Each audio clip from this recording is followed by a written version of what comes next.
السلام علیکم، بول نیوز میں خوش آمدید۔ میں ہوں سحر فاطمہ اور میں ہوں سعدیہ سیمسن۔ ہیڈ لائنز آپ جان چکے ہیں، کرتے ہیں باقاعدہ آغاز۔ ابوظہبی کے ولی عہد کی پاکستان آمد، ایئرپورٹ پر شاندار استقبال کیا۔ شہزادہ خالد بن محمد بن زائد ال نہیان کو ایوان صدر میں نشان پاکستان عطا کیا گیا۔ صدر مملکت نے معزز مہمان سے گرم جوشی سے ہاتھ ملایا۔ تقریب میں وزیر اعظم شہباز شریف سمیت دیگر وزراء بھی موجود تھے۔ عرب امارات اور پاکستان کے درمیان دوستی بے مثال۔ ابوظہبی کے ولی عہد ایک روزہ سرکاری دورے پر پاکستان پہنچے۔ اسلام آباد پہنچنے پر صدر اور وزیر اعظم نے معزز مہمان کا پرتپاک استقبال کیا۔ روایتی لباس میں ملبوس بچوں نے ابوظہبی کے ولی عہد کو پھول پیش کیے۔ شہزادہ خالد بن محمد بن زائد ال نہیان جس کے بعد ایوان صدر گئے، جہاں انہیں گارڈ آف آنر پیش کیا گیا۔ ولی عہد کے سفر کے دوران تمام راستوں پر ان کے قافلے کا بھرپور استقبال کیا گیا۔ ایوان صدر میں شہزادہ خالد بن محمد بن زائد ال نہیان کے لیے پروقار تقریب کا انعقاد کیا گیا۔ اس مہمان کو صدر مملکت کی جانب سے نشان پاکستان سے نوازا گیا۔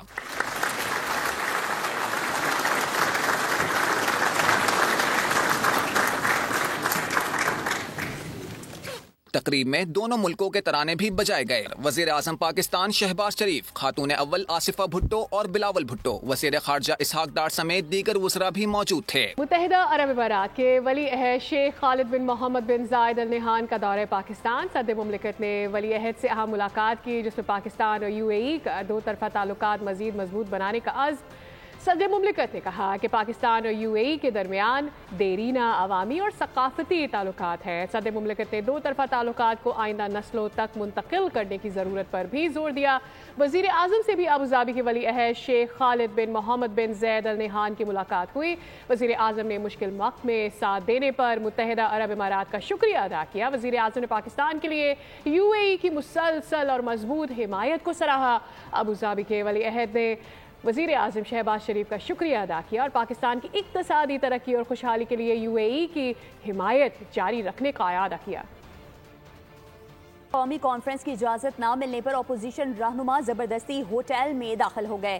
چیئرمین PTI بیرسٹر گوہر نے اپوزیشن کی کانفرنس کو کامیاب قرار دیا۔ کہا کہ عدلیہ کی آزادی اور رول آف لا ہونا چاہیے۔ حکومت میں بیٹھے لوگوں کی عوام میں کوئی مقبولیت نہیں ہے۔ اپوزیشن لیڈر عمر ایوب بولے، اس وقت ملک ترقی نہیں کر رہا ہے، مہنگائی عروج پر ہے۔ رہنما عوام پاکستان پارٹی مفتاح اسماعیل نے کہا کہ آئین تمام شہریوں کے درمیان سماجی معاہدہ ہے۔ مسلم لیگ نون والے جب کہتے تھے کہ ووٹ کو عزت دو، دراصل وہ آئین کو عزت دو کہتے تھے۔ کی آواز اٹھ چکی ہے۔ اب کسی لوگوں کو یہ سینس کرنا ہوگا کہ عوام کی آواز کو کہیں صورت دبایا نہیں جا سکتا۔ ایک بات اٹل ہے، عدلیہ کی آزادی ہونی چاہیے، پارلیمان کی سپریمیسی ہونا چاہیے، رول آف لا ہونا چاہیے، that's the end of it. وہ لوگ جو اقتدار کے ہاؤس میں بیٹھے ہوئے ہیں، جو ایک ایک پیج کے صفحے کروڑوں روپے خرچ کر کے صفحے چھپواتے ہیں، جو 50 پیج کی اپنی پبلسٹی کرواتے ہیں، عوام میں ان کی کوئی پذیرائی نہیں آپ نے دیکھا۔ میری کانسٹیٹیوشنل پوزیشن ہے، میں اسٹیٹ ہوں، میرے ساتھ جو ساتھی ہیں MNAs وہ اسٹیٹ ہے، باقی جو ہے وہ اوزار ہے اسٹیٹ کے، اوزار اٹھ کے اسٹیٹ کو نہیں پوچھ سکتے ہیں۔ انفارمیشن منسٹر ٹی وی پہ کہہ رہے ہیں بالکل اجازت ہے، کوئی رکاوٹ نہیں ہے۔ تو یہاں سیکرٹری کھڑی ہوئی ہے، اندر پولیس کھڑی ہوئی ہے، مجسٹریٹ بھی کو ہوگا۔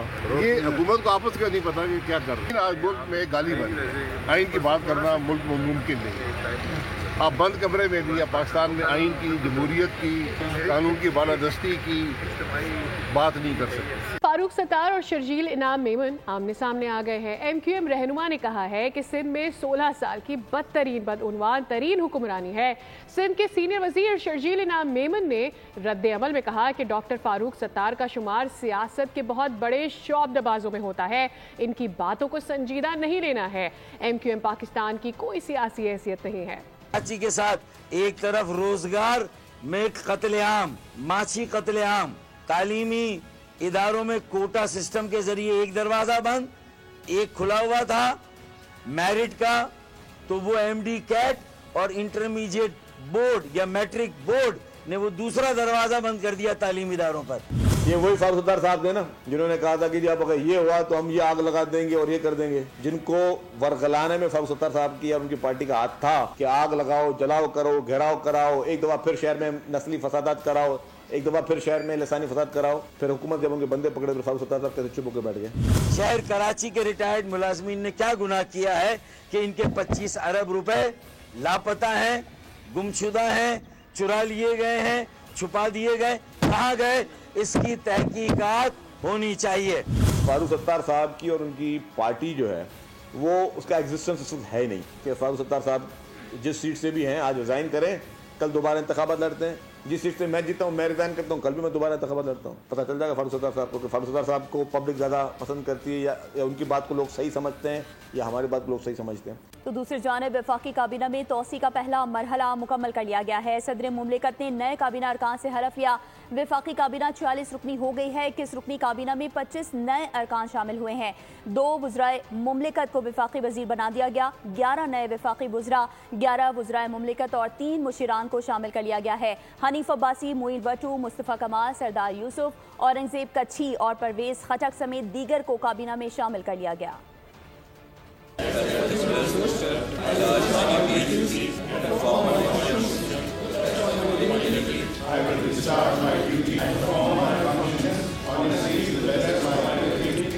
وفاقی کابینہ میں نئے اراکین شامل. 13 وزراء, 11 وزرائے مملکت نے حلف اٹھا لیا. I will discharge my duties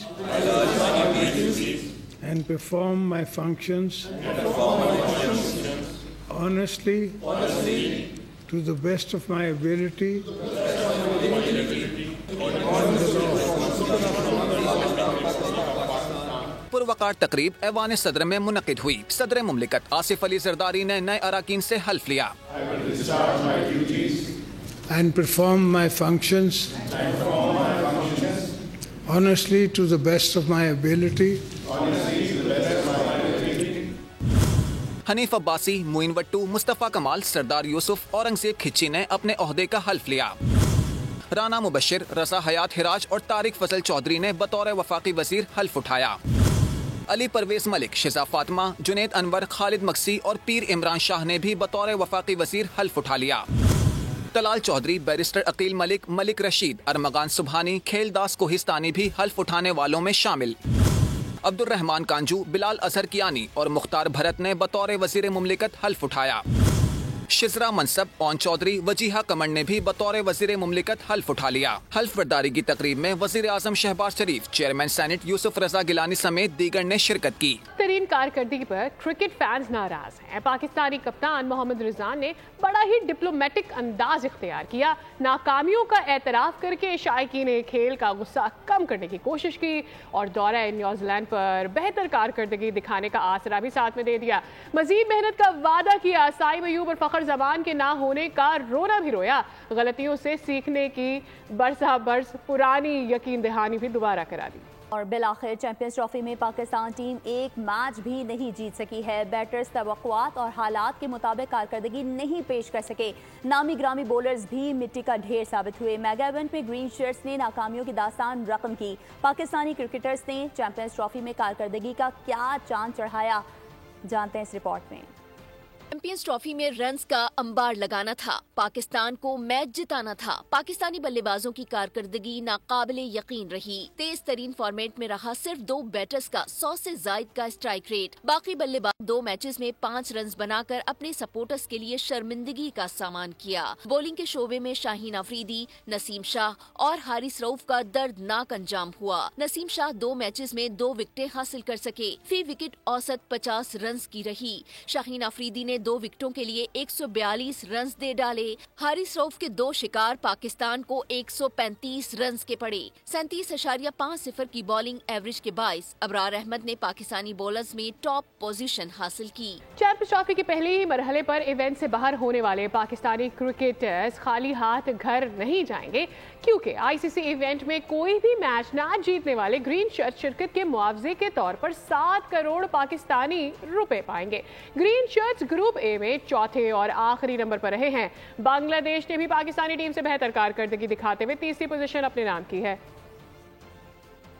پوش علاقوں اور تعلیمی اداروں میں منشیات کا نیٹ ورک کیسے کام کرتا ہے, منشیات فروشی کے مقدمے میں گرفتار ساحر حسن نے پولیس کو سب بتا دیا.